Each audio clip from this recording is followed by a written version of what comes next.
परदेसी परदेसी जाना नहीं, परदेसी परदेसी जाना नहीं।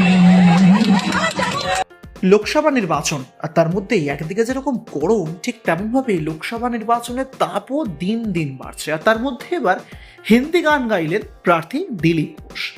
বর্ধমান দুর্গাপুর লোকসভা কেন্দ্রের বিজেপির প্রার্থী দিলীপ ঘোষ রাস্তায় বেরিয়ে কখনো কখনো বেশ কিছু বেফাঁস মন্তব্য করতে যেরকম শোনা যায় তাকে, তেমন ভাইরালও হয়। আর এবার একেবারে হিন্দি গান গাইলেন তিনি, তাও আবার পরদেশি পরদেশি জানা নেহি মুঝে ছোড়কে।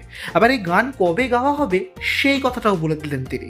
আর রীতিমতো তার মুখে হিন্দি গান শুনে সবাই হাততালিও দিয়ে উঠলেন। আর সেই ক্লিপ এখন রীতিমতো ভাইরাল।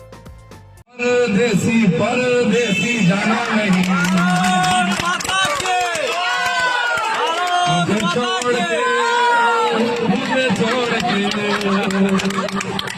टीएमसी गाना गाइए प्यार करके बोले, परदेसी परदेसी जाना नहीं। আর এখানকার লোক বলবে, অতিথি तुम कब जाओगे, অতিথি कब जाओगे। ব্যুরো রিপোর্ট, এক ঝলকে ডিজিটাল।